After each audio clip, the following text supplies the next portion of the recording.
नमस्कार, N V news देख रहे हैं। यहाँ पर मैं हूँ आपके साथ मुस्कान। स्वागत है आप सभी का राजधानी लाइव में। तो सबसे पहले बात तो राजधानी दिल्ली की करेंगे, क्योंकि दिवाली की देर रात तक दिल्ली की हवा में प्रदूषण की मात्रा काफी ज्यादा बढ़ गई है, जिससे एयर क्वालिटी खतरनाक स्तर पर पहुंच गया। राजधानी दिल्ली के कृष्णा मेनन लेन और रेल भवन समेत जनपद पर पसरी धुंध ने हवा के जहरीले होने का संकेत दे दिया है। गुरुवार देर रात हवा की गुणवत्ता पीएम 2.5 मापी गई, जो सबसे ज्यादा खतरनाक साबित हुई। पटाखों पर दिल्ली सरकार द्वारा रोक लगाए जाने के बावजूद दिवाली के मौके पर देर रात तक लोग पटाखे चलाते नजर आए और हवा को जहरीला बनाने में पूरा योगदान दिया। आसमान में धुएं का गुब्बार भर गया है और दृश्यता काफी कम हो गई है। नतीजतन अनेकों लोगों को गले में खुजली और आंख में जलन जैसी परेशानियों का सामना करना पड़ा। आपको बता दें कि दिल्ली सरकार ने पराली जलाने की प्रक्रिया रोकने के लिए विशेष छिड़काव भी करवाया। साथ ही पटाखों की बिक्री और स्टोरेज पर भी बैन लगा दिया है। लेकिन ये सारे प्रयास असफल रहे और लोगों की लापरवाही का नतीजा यही हुआ कि देर रात दिल्ली को प्रदूषित हवा की परत ने पूरे तरीके से आगोश में ले लिया।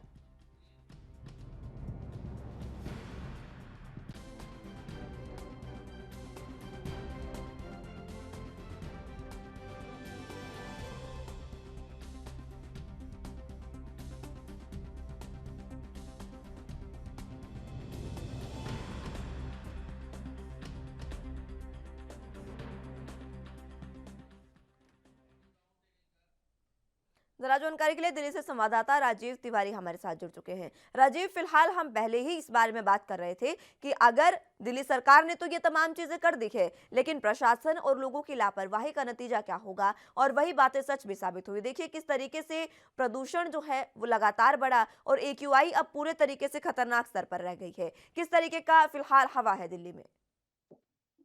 देखिए, बिल्कुल सही कहा आपने। यहाँ पर बात करें जिस तरीके से दिवाली की रात जिस तरीके से जमकर आतिशबाजी हुई है और कहीं न कहीं जो पराली के लिए कहीं न कहीं दिल्ली सरकार ने कोशिश की थी कि पराली ना जले, मगर दवाइयों का छिड़काव भी किया गया ताकि वो खाद बन सके।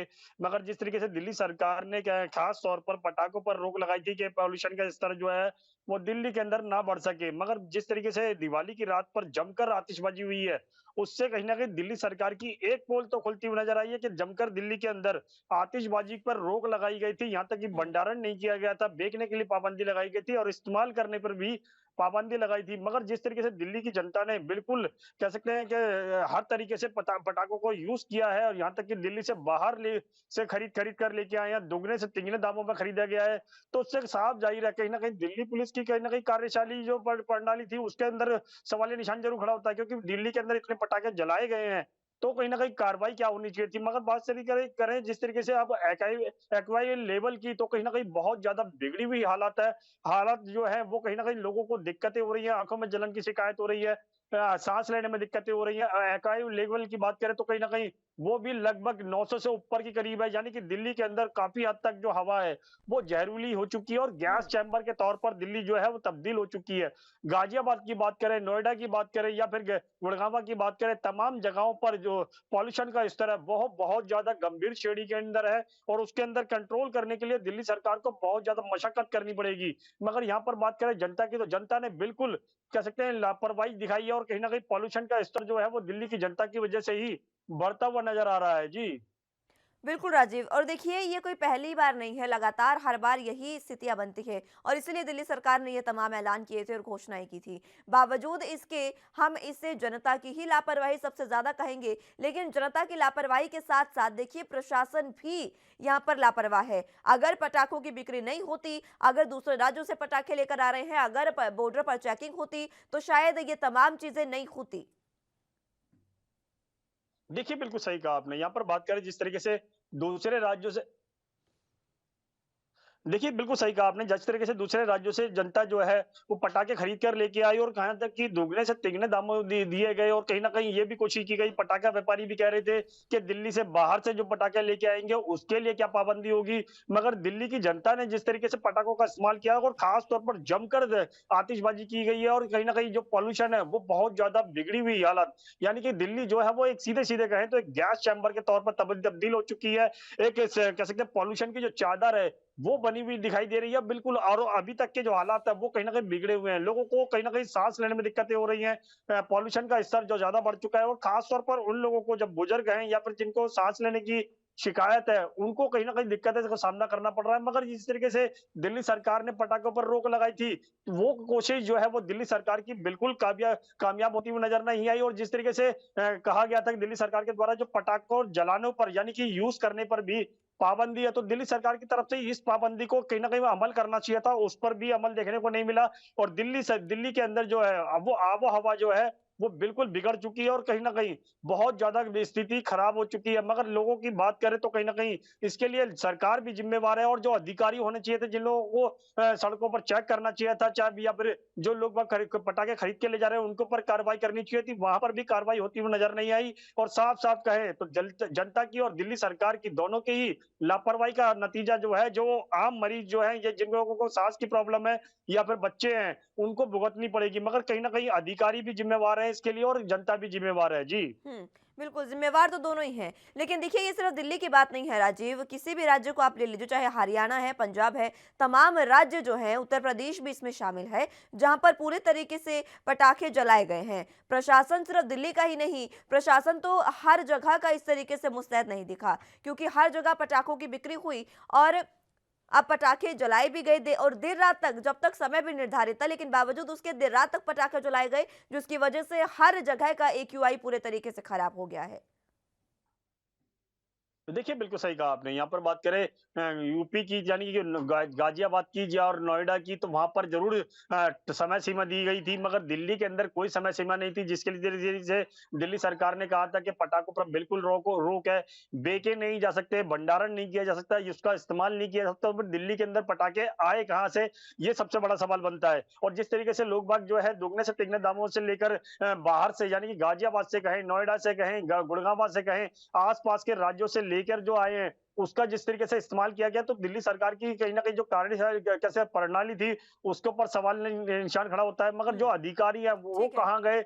ये सबसे बड़ा सवाल बनता है और दिल्ली सरकार को उन अधिकारियों से पूछना भी चाहिए कि जिस तरीके से आप लोगों को कहा गया था कि पटाखों का इस्तेमाल हुँ, नहीं होना चाहिए, ठीक है। पटाखों का यूज़ नहीं ठीक होना है, ये चाहिए, बहुत पटाखों का वाज़िब भंडारण नहीं बात है होना कि चाहिए। अब सरकार को इससे निपटने के लिए कुछ ना कुछ करना होगा राजीव। बहुत-बहुत शुक्रिया हमारे साथ जुड़ने के लिए और तमाम जानकारी के लिए। तो फिलहाल बुलेटिन में यहाँ वक्त एक छोटे से ब्रेक का है, फ़ौरन हाज़िर होंगे।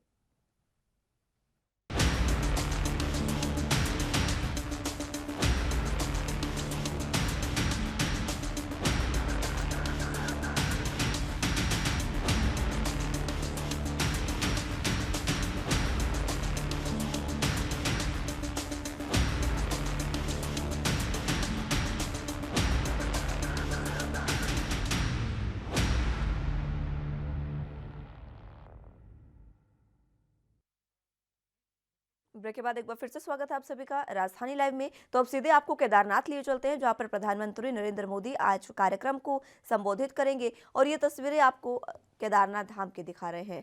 आपको बता दें कि आज केदारनाथ मंदिर में पूजा अर्चना करेंगे प्रधानमंत्री नरेंद्र मोदी और यहाँ पर वो पहुंच चुके हैं, केदारनाथ के दौरे पर हैं। 12 ज्योतिर्लिंगों में एक साथ आज पूजा अर्चना प्रधानमंत्री नरेंद्र मोदी करेंगे, क्योंकि प्रधानमंत्री नरेंद्र मोदी केदारनाथ धाम में खुद शारीरिक रूप से मौजूद रहेंगे और बाकी धामों में, बाकी ज्योतिर्लिंगों में वर्चुअल माध्यम से इस जुड़ेंगे और वहां नए पर बीजेपी केदार के कार्यकर्ता। निर्माण में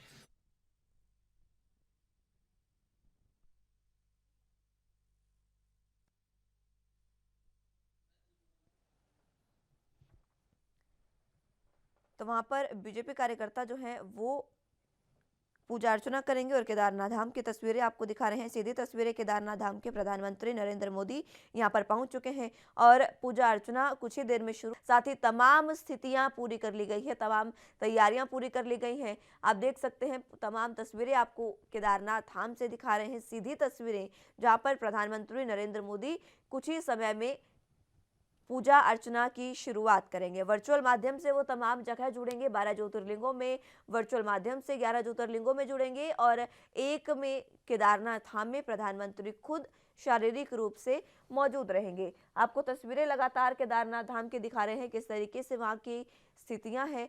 बर्फ से तमाम पहाड़ियां, ऊंची चोटियां ढक गई है, बर्फबारी हो रही है और इन्हीं बर्फ की पहाड़ियों से घिरा हुआ केदारनाथ धाम का ये मंदिर, केदारनाथ धाम जहां पर भोले बाबा खुद वास करते हैं, ऐसा कहा जाता है। केदारनाथ की गलियों में खुद भोले बाबा वास करते हैं, ऐसी बातें कही जाती है और ये वाकई कहीं ना कहीं सच भी है, क्योंकि केदारनाथ धाम वो पवित्र धाम है, ज्योतिर्लिंगों में से एक है, जहां पर आज प्रधानमंत्री नरेंद्र मोदी पहुंच रहे हैं। आप देख सकते हैं यहां पर पूरे तरीके से तैयारियां पूर्ण कर ली गई हैं। प्रधानमंत्री नरेंद्र मोदी भी यहीं पर मौजूद हैं और कुछ ही समय में पूजा अर्चना की शुरुआत होगी।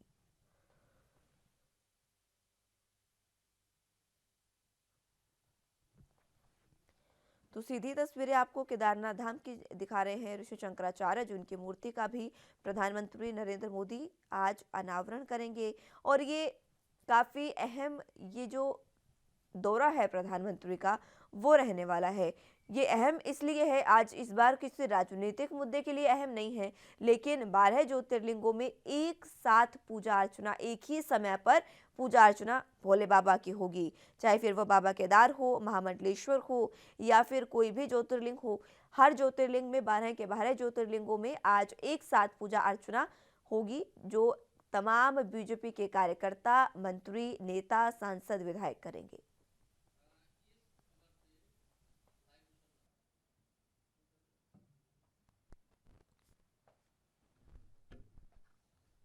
तो उत्तराखंड से हमारे साथ संवाददाता हनीश खनीरा जुड़ चुके हैं। हरीश, फिलहाल देखिए जिस तरीके से आज बाबा केदार के दर्शन करने के लिए खुद प्रधानमंत्री यहाँ पर पहुंचे हैं, और इसी दर्शन में सबसे अहम बात ये कि 12 ज्योतिर्लिंगों में एक साथ पूजा होगी। किस तरीके की जानकारी आपके पास?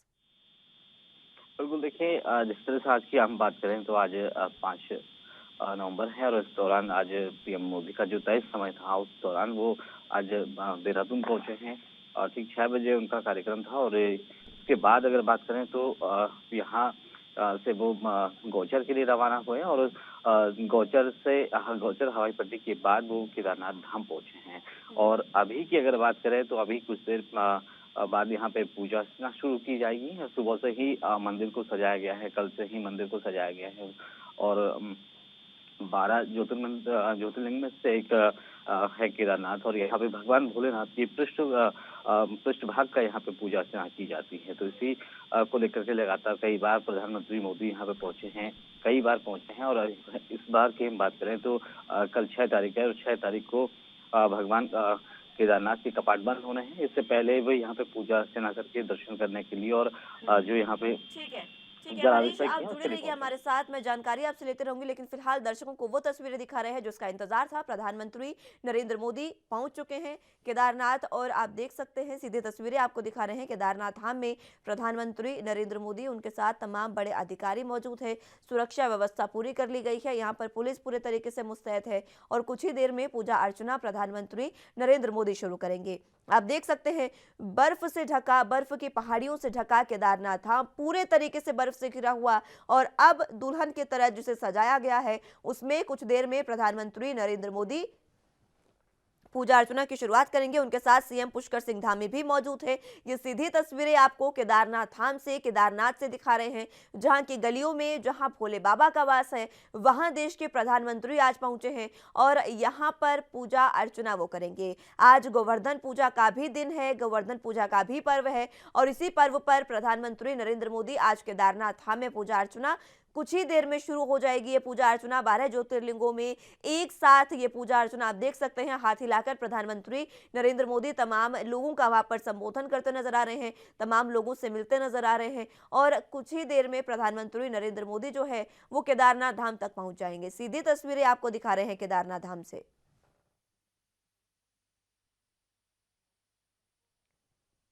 तो हरीश, आप ही से एक बार फिर से जानना चाहूंगी, प्रधानमंत्री नरेंद्र मोदी यहाँ पर पहुंच चुके हैं, सीधे तस्वीरें हम दर्शकों को दिखा रहे हैं। 12 ज्योतिर्लिंगों की एक साथ आज पूजा होगी। किस तरीके से इसका महत्व समझा जाए जब 12 ज्योतिर्लिंगों में एक साथ पूजा हो रही है एक ही समय पर? बिल्कुल बहुत बड़ी बात है कि जिस तरह से 12 ज्योतिर्लिंगों में एक साथ पूजा होना अपने आप में बहुत बड़ी बात है। वहीं हम आज की बात करें तो आज खुद मोदी प्रधानमंत्री मोदी यहाँ पहुंचे हुए हैं केदारनाथ में। यहाँ पर दर्शन कर थोड़ी देर में पूजा अर्चना शुरू करेंगे। और जिस तरह से हम बात करें तो यहाँ पे जो जलाभिषेक होता है वो यहाँ किया जाएगा और यहाँ से जो बाकी के जो 11 ज्योतिर्लिंग है वहाँ पे भी जलाभिषेक किया जाएगा। वहाँ पे तमाम बीजेपी के कार्यकर्ता पहुंचे हुए हैं, तमाम लोग वहाँ पहुंचे हुए हैं, क्योंकि जो सूची है वो पहले ही तय कर दी गई थी किसको क्या जिम्मेदारी दी जानी है, कौन कहाँ पे किस ज्योतिर्लिंग पे रहेगा। लेकिन आज की बात करें तो आधे घंटा लगभग प्रधानमंत्री मोदी यहाँ पे पूजा करने वाले हैं। केदारनाथ का हिंदू सनातन धर्म के अंदर बहुत बड़ा महत्व है, क्योंकि यहाँ पे भगवान भोलेनाथ का जो पृष्ठ भाग है उसकी यहाँ पे पूजा अर्चना की जाती है। और काफी ऊंचाई में ये मंदिर है। आदिगुरु शंकराचार्य ने ही इस मंदिर का जीर्णोद्धार किया था, और उसके बाद उनकी समाधि भी यहाँ बनी गई है। और आज की हम बात करें तो लगभग 35 टन से ज्यादा उनकी जो प्रतिमा है उसका अनावरण होना है। आज बिल्कुल हरीश, उनका देखिए ये भी बहुत अहम बात है जो शंकराचार्य जी को जो सम्मान दिया गया है प्रधानमंत्री नरेंद्र मोदी द्वारा, आज उनकी मूर्ति का अनावरण होगा, ये सोचा भी नहीं था और आज उनकी मूर्ति का अनावरण होने जा रहा है। ये भी काफी अहम बात है अपने आप में। उनके बारे में भी कुछ बताएं। बिल्कुल, जिस तरह से आदिगुरु शंकराचार्य की हम बात करें तो आदिगुरु शंकराचार्य जब उस समय की हम बात करें जब वो बहुत छोटी उम्र के थे, बहुत 12 साल की उम्र के थे, वो तब चार धाम के लिए निकले थे। और उन्हें चार धाम जो हिंदू सनातन धर्म की अगर हम बात करें तो सनातन धर्म के अंदर उन्होंने उन धामों का जीर्णोद्धार किया था। इसी कड़ी में वो केदारनाथ और बद्रीनाथ भी पहुंचे थे। और यहाँ पर भी हम बात करें तो जो ज्योतिर्लिंग हैं वो सभी एक लाइन में एक साथ सीधी एक सिरे से अगर बात करें तो एक सिरे से वो लगभग जो ज्योतिर्लिंग है वो है। वहीं बात करें तो आज जिस तरह से उनकी जो समाधि है यहाँ पे आदिगुरु शंकराचार्य की, उसका आज अनावरण होना है। ये अपने आप में और हिंदू धर्म के लिए काफी बड़ी काफी अहम चीजें मानी जा सकती हैं। जी हुँ, बिल्कुल और ये अहम है भी क्योंकि देखिए धर्म ही हमारा जो सांस्कृतिक है उसे बताता है। प्रधानमंत्री नरेंद्र मोदी की तस्वीरें भी हम दर्शकों को दिखा रहे हैं और ये तस्वीरें काफ़ी ज़्यादा अहम हो जाती है। दुल्हन की तरह केदारनाथ धाम को सजाया गया है। हालाँकि ये नई बात नहीं है, केदारनाथ धाम को हमेशा से ऐसे सजाया जाता रहा है, लेकिन आज जिन गलियों में भोले बाबा वास करते हैं, उन गलियों में प्रधानमंत्री नरेंद्र मोदी दिख रहे हैं। किस तरीके से इसका महत्व समझा जाए? पुष्कर सिंह धामी उनके साथ भी मौजूद हैं। बिल्कुल, देखिए कल जैसे कि मैंने आपको बताया कि कल जो 6 तारीख है, कल भगवान केदारनाथ के कपाट बंद होने हैं। और यहाँ से जो उनका जो चल विग्रह डोली है वो मक्कुमठ पहुंचेगी। लेकिन उससे पहले जैसे आज का दिन है और आज का दिन यहाँ पे आज गोवर्धन पूजा भी होती है। और उसके बाद अगर आज बात करें तो आज खुद देश के प्रधानमंत्री, देश के पहले नागरिक आज केदारनाथ धाम पहुंचे हैं, वो पूजा अर्चना कर रहे हैं। और निश्चित तौर पे क्योंकि जिस तरह से लोगों की नाराजगी भी थी, और 2013 की अगर बात करें तो 2013 की जो आपदा आई थी उसके बाद से जो केदारपुरी है पूरी तबाह हो गई थी सिवाय मंदिर के। उसके उसका पूरा जो चीजें हैं तो उसको बनाने की कोशिश एक बार फिर से की गई है। लोगों को जो हकूकधारी हैं उनको भी यहाँ पे सौगात देने की बात यहाँ पे की गई है। हालांकि सरकार के अथक प्रयासों के बाद जो केदारनाथ फिर से पुनर्निर्माण किया गया है वो अपने आप में भी बहुत अहम माना जा सकता है, क्योंकि जिस तरह से 2013 की आपदा आपने देखी होगी काफी भयावह थी और सिर्फ मंदिर ही यहाँ पे बच गया था, बाकी बहुत ज्यादा यहाँ पे तबाही हुई थी। लेकिन आज वो जख्म भरते नजर आ रहे हैं, आज वो जख्म पूरे होते हुए नजर आ रहे हैं। जिस तरह से केदारपुरी आप में फिर से बनकर तैयार हो गई है, मंदिर को फिर जीर्णोद्धार किया गया है।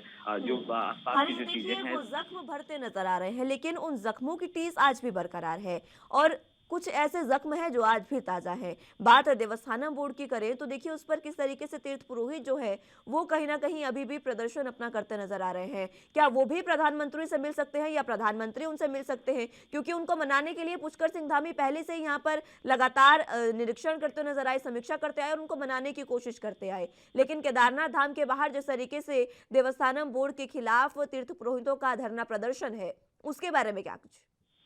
बिल्कुल, देखिए जिस तरह से नाराजगी इनकी चल रही थी देवस्थानम बोर्ड को लेकर के, जो पंडित पुरोहित हैं, जो यहाँ के जो तीर्थ पुरोहित हैं, इनकी नाराजगी थी। देवस्थान बोर्ड की हम बात करें तो जो तत्कालीन मुख्यमंत्री है त्रिवेंद्र सिंह रावत, उनके समय पर इसे बनाया गया था। लेकिन वहीं अगर बात करें तो काफी नाराजगी इस बोर्ड को लेकर के थी। उन्होंने कहा कि इसे भंग कर दिया जाए ताकि जो मंदिर समिति के तहत जो मंदिरों की जो संचालन है वो किया जा सके। लेकिन अभी जिस तरह से हम बात करें तो अभी हाल ही की बात है, मुख्यमंत्री पुष्कर सिंह धामी खुद केदारनाथ पहुंचे थे। उन्होंने जो यहाँ पे जो नाराज जो मंदिर के तीर्थ पुरोहित हैं, पुजारी हैं, उनसे बात की थी और उन्होंने उनको आश्वासन दिया था कि इस बार की जो कैबिनेट होगी उसमें उनका जो ये मसला है उसे रखा जाएगा। देवस्थानम बोर्ड का जो भी चीजें हैं वो उनके सामने रखी जाएगी। लेकिन आप आज की बात करें तो उसके बाद जब पुष्कर सिंह धामी से जब इनकी बात हुई है उसके बाद वो काफी खुश नजर आ रहे थे और उन्होंने कहा कि वो पीएम मोदी का ही स्वागत करेंगे। तो अपने आप में काफ़ी बड़ी बात है, क्योंकि आज जिस तरह से पीएम मोदी यहाँ पहुंचे हुए हैं, तो निश्चित तौर पर उनकी आज मुलाकात हो सकती है, और अटकलें ये भी लगाई जा रही हैं क्योंकि इस बारे में भी पीएम से बात हो सकती है, क्योंकि काफ़ी देर आज पीएम यहाँ पे रहने वाले हैं। लगभग 12 बजे तक उनका कार्यक्रम केदारनाथ में है। तो निश्चित तौर पे काफ़ी चीज़ें काफ़ी महत्वपूर्ण से माना जा सकता है। खासतौर पे जो पंडा पुरोहित हैं, उनकी भी मुलाकात हो सकती है। जी। हुँ, बिल्कुल, 8:30 हो चुके हैं, 12 बजे तक का कार्यक्रम है। इस बीच क्या वाक़ई जो तीर्थ पुरोहित हैं, वो उनसे मिल सकते हैं? क्योंकि देखिए, जब हमने देखी है वो तस्वीरें, जब केदारनाथ धाम के बाहर ठंड में, बारिश में तीर्थ पुरोहित वहाँ पर मौजूद थे और अपना प्रदर्शन कर रहे थे। क्या आज भी वो इसी तरीके से मौजूद हैं वहाँ पर? देखिए, मैंने आपको बताया मुस्कान की जिस तरह से पुष्कर सिंह धामी अभी कुछ दिन पहले केदारनाथ पहुंचे थे। हालांकि उससे पहले जो पूर्व मुख्यमंत्री हैं त्रिवेंद्र सिंह रावत, उनका वहां पे बहिष्कार किया गया था। उनको उनसे साथ नाराजगी उन्होंने व्यक्त की थी। लेकिन उसके बाद जब पुष्कर सिंह धामी जब वहां पहुंचे हैं, उन्होंने उनसे बातचीत की है, उन्होंने उनको आश्वासन दिया है, तीर्थ पुरोहितों को आश्वासन दिया है। उन्होंने कहा कि उनकी जो नाराजगी है उसे दूर किया जाएगा। इस बार की जो कैबिनेट होगी उसमें देवस्थानम बोर्ड का जो मसला है वो रखा जाएगा। तो इसी को लेकर के अब जो लोग हैं वो कहीं न कहीं खुश नज़र आ रहे हैं। उन्होंने खुद बयान दिया है कि वे अभी जो पीएम मोदी है उनका सम्मान करेंगे, उनका स्वागत करेंगे, सम्मान करेंगे, और उनकी अगुवाई में वो भी शामिल रहेंगे। तो निश्चित तौर पे आज जिस तरह से जो पंडा पुरोहित हैं वो काफ़ी लंबे समय से आंदोलन कर रहे थे, चाहे वो धूप हो, बर्फ हो, इसी तरीके से। लेकिन अब कहीं न कहीं उनमें भी खुशी नज़र आ रही है, क्योंकि आज जो है यहाँ पे मोदी यहाँ पहुँचे हैं, प्रधानमंत्री मोदी यहाँ पहुँचे हुए हैं, और उनसे बातचीत करने की उनकी भी कोशिश की जा रही है। हालाँकि अभी तक ये साफ नहीं हुआ कि क्या हुँ। उनकी वाक़ई में बात ठीक है, हरीश, मैं रोकना चाहूँगी आपको। अभी सीधी तस्वीरें दर्शकों को दिखा रहे हैं, जहाँ पर प्रधानमंत्री नरेंद्र मोदी वो तस्वीरें देखते आ रहे हैं। वो तस्वीरें देखते अब दर्शकों को नज़र आ रहे हैं, जहाँ पर किस तरीके से 2013 की आपदा के बाद केदारनाथ धाम को पुनर्निर्माण उसका किया गया और उसके बाद किस तरीके से सजाया गया है। वो तस्वीरें एक एलईडी के माध्यम से उनको दिखाई जा रही है। किस तरीके की तैयारियां हैं, वो खुद प्रधानमंत्री यहाँ पर देखते नज़र आ रहे हैं और वही सीधे तस्वीरें हम दर्शकों को भी दिखा रहे हैं। केदारनाथ धाम 2013 की आपदा के बाद जिस तरीके से पूरे तरीके से खत्म हो चुका था, उसके बाद 2014 में जब सरकार आई बीजेपी की, तो उन्होंने ये बीड़ा उठाया था। ये बीड़ा उठाया गया था कि केदारनाथ धाम को पूरे तरीके से पुनर्निर्माण उसका किया जाएगा और पहले से भव्य बनाया जाएगा। और वो तस्वीरें अब प्रधानमंत्री देखते नजर आ रहे हैं। प्रधानमंत्री का पहला संबोधन और यहाँ पर जो संबोधन लगातार प्रधानमंत्री देते थे, वो संबोधन एलईडी में उनको दिखाए जा रहे हैं। किस तरीके से एक पीडीएफ के रूप में इसको तैयार किया गया है।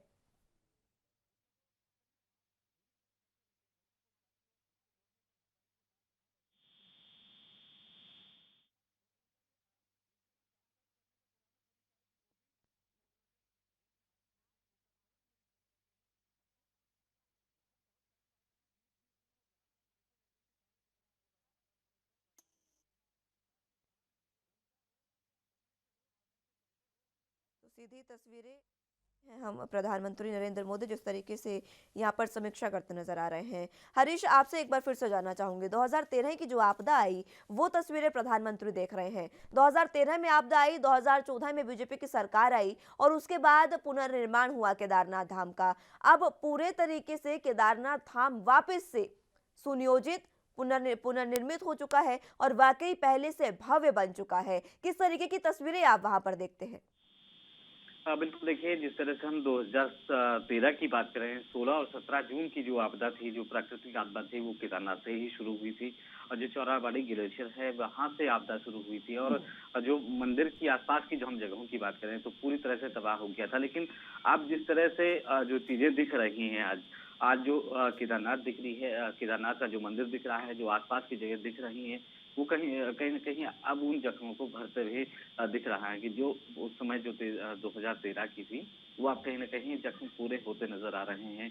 जिस तरह से लोगों की जो यहाँ पे जो हक हकूदारी हैं, जो यहाँ के लोग हैं, स्थानीय लोग हैं, उनकी जो दुकानें हैं, उनके जो मकान हैं, उनको फिर से बनाया गया है। उनके लिए अलग मास्टरमाइंड प्लान से ये पूरी चीज़ें तैयार की गई हैं। तो निश्चित तौर पे जो अब यहाँ जो अब नज़ारे जो दिख रहे हैं, वो बहुत अलग हैं पहले से ही और लगातार जिस तरह से जो पीएम मोदी हैं, उनका ड्रीम प्रोजेक्ट रहा है। उन्होंने सपना देखा है कि वो केदारनाथ को इस तरह से बनाएँगे कि ताकि जो जो 13 के जो जख्म हों, वो भर जाएँ। तो हम्म, इसी कड़ी में आज वो खुद यहाँ पहुँचे हुए हैं। आज उन्होंने ठीक है। अभी हालाँकि कई जो चीज़ें हैं वो होनी बाकी हैं, हम्म, पुनर्निर्माण ठीक के है भी बारे हरीश, आप बने रहिए हमारे साथ, जानकारी मैं आपसे लेती रहूंगी और ये सीधी तस्वीरें भी दर्शकों को लगातार दिखाते रहेंगे। लेकिन बुलेटिन में यहाँ वक्त एक छोटे से ब्रेक का है, फौरन हाजिर होंगे।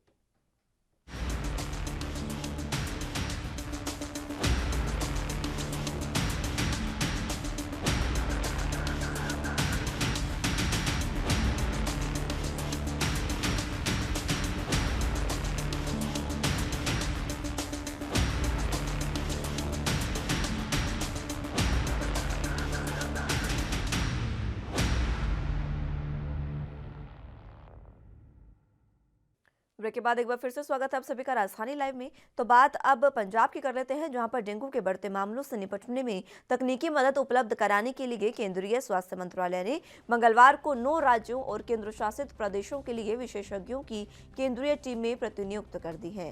स्वास्थ्य मंत्रालय ने यह कदम हरियाणा, पंजाब, केरल, राजस्थान, तमिलनाडु, उत्तर प्रदेश, उत्तराखंड, दिल्ली और जम्मू कश्मीर में डेंगू के काफी संख्या में मिले मरीजों के मद्देनजर उठाया है। 31 अक्टूबर तक देश में कुल डेंगू मामलों में इन राज्यों का योगदान 86% है।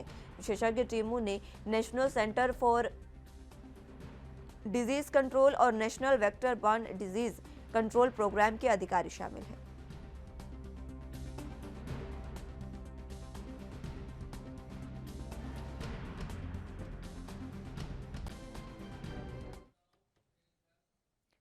ज्यादा जानकारी के लिए चंडीगढ़ से संवाददाता अमित कुमार हमारे साथ जुड़ चुके हैं। अमित, फिलहाल जिस तरीके से ये जो टीम नियुक्त की गई है, राज्य की टीमों को ये पूरे तरीके से उनका संचालन करेंगी, राज्य की जो टीमें हैं उनको उनका मार्गदर्शन करेंगी, किस तरीके की फिलहाल स्थितियां हैं? मंगलवार को ये टीमें नियुक्त की गई थी, क्या पंजाब में ये टीम पहुंची?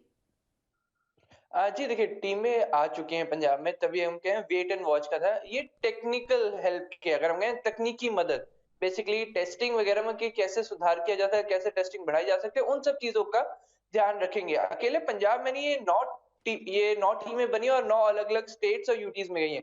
जिसमें हम बात करें हरियाणा, पंजाब, केरल, राजस्थान, तमिलनाडु, उत्तर प्रदेश, उत्तराखंड, दिल्ली और जम्मू एंड कश्मीर, जहाँ पे सबसे ज्यादा केसेस है। और इसको स्पेसिफिकली क्यों बोल रहे हैं, इन 9 स्टेट्स में, 9 स्टेट्स और यूटी में टोटल पूरे भारत के 86% केसेस है।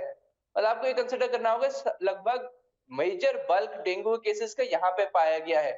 सभी स्टेट्स अपने लेवल पे ट्रीटमेंट बहुत अच्छी दे रहे हैं, पर इस चीज फैसिलिटीज को और ज्यादा सुधार करने के लिए, कि ये जो धीरे धीरे संख्या बढ़ रही है, कोई मेजर इंसिडेंट ना बन जाए या कोई मेजर एपिडेमिक ना बन जाए, पेंडेमिक ना बन जाए, तो उस चीज को देखने के लिए, क्योंकि अभी हम लोग कोरोना से अभी ट्रीट करके निकले, कोरोना की वेव से अभी निकले, और अभी भी वो कहीं ना कहीं कोरोना अभी भी केसेस आ रहे हैं, तो ऐसे में बहुत ज्यादा जरूरी हो जाता है कि डेंगू जो अभी काफी हद तक कंट्रोलेबल है, क्योंकि केसेस नहीं बढ़ रहे पर कंट्रोलेबल है, तो उसको कंट्रोल से वो बाहर ना जाए, इसलिए कैसे सेंटर ने कोरोना के लिए भी पहले एक बार टीमें भेजी थी हेल्प करने के लिए जब केसेस पीक होते, तो ऐसे ही डेंगू में भी उन्होंने टीमें भेजी हैं ताकि केसेस पीक ना हो, क्योंकि जो मेन टाइम पीरियड होता है डेंगू के केसेस का होता है अक्टूबर और नवंबर की स्टार्टिंग, तो ये मेजर टाइम पीरियड्स हैं जब सबसे ज्यादा केसेस देखने को मिल सकते हैं।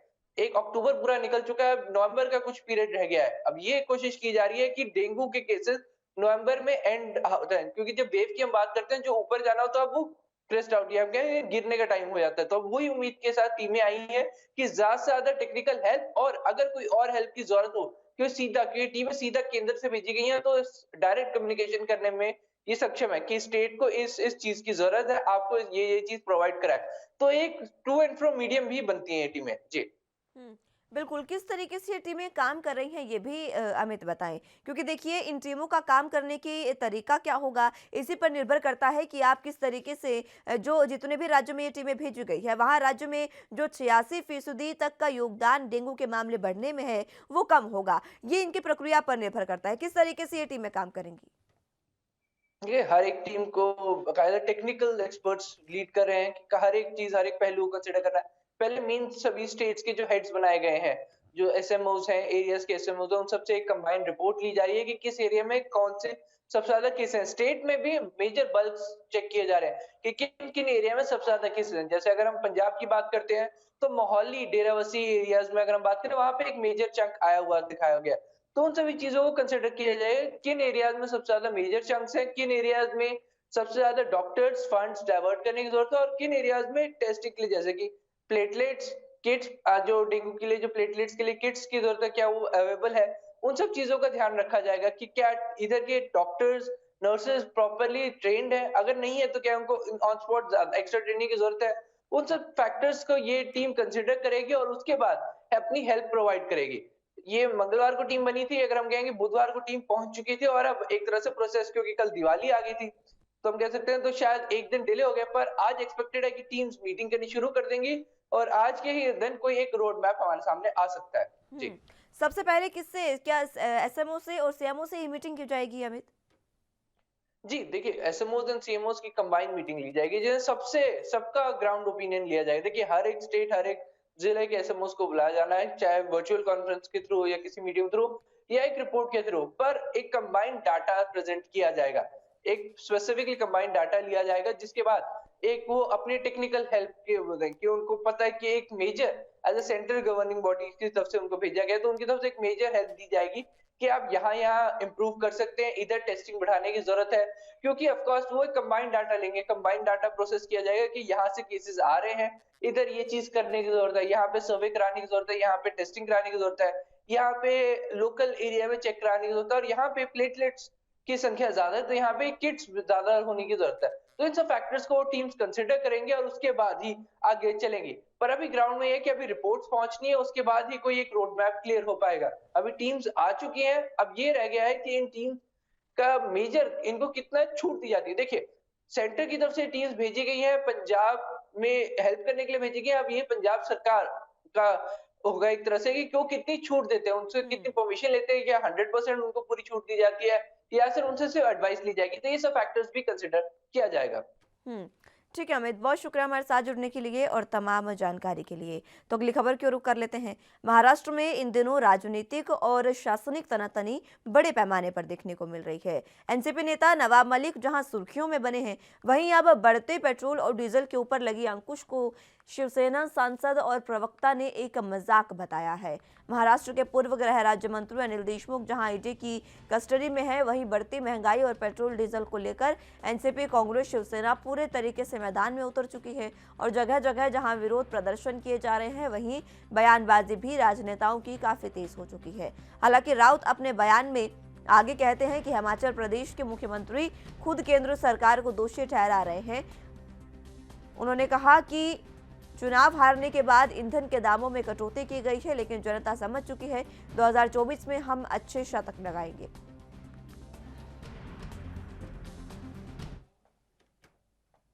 बुलेटिन में यहां वक्त एक छोटे से ब्रेक का है, फौरन हाजिर होंगे।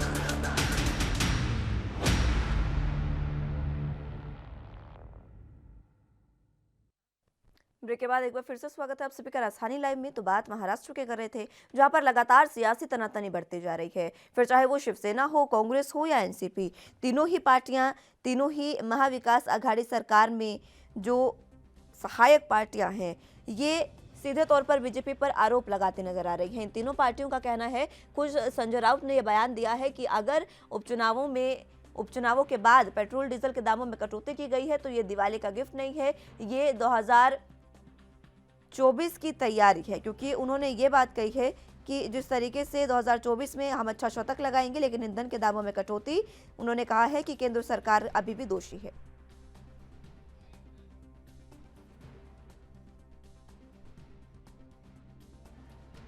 क्या है जनता की आप मजाक उड़ा रहे हो क्या? पेट्रोल डीजल 100 रुपये के ऊपर चला गया है, लाखों करोड़ों रुपए का आपने फायदा लिया है उससे, देश की तिजोरी में। और जब आप देश में केंद्र सरकार ने एक्साइज ड्यूटी कम कर पेट्रोल की कीमत में 5 रुपये कमी की है, 10 रुपये डीजल की कीमत कम की, और ये कहा जा रहा है कि ये दिवाली का तोहफा है। जेब काट रहे हैं, थोड़ा जेब कम कटेगी और कहा जाता है ये दिवाली का तोहफा है। देश में एक आंदोलन शुरू हो गया है, बीजेपी हराओ दाम घटाओ, और देश की जनता समझ चुकी है कि लूट मची है, इसलिए चुनाव हराने का काम जनता कर रही है। आने वाले दिनों में भी लोग हराएंगे और दाम कम होंगे। ये बीजेपी कह रही कि राज्य सरकार हमारी है, जगह जगह दाम कम कर रही है। हमारे 30,000 करोड़ रुपए जीएसटी के देते नहीं। जो नुकसान किसानों का है, तूफान का पैसा है, अतिवृष्टि। तो यही तस्वीरें लगातार आपको दिखाते हुए नजर आएंगे। फिलहाल मेरे साथ इस बुलेटिन में बस इतना ही। आप जुड़े रहिए एनबी न्यूज के साथ। नमस्कार।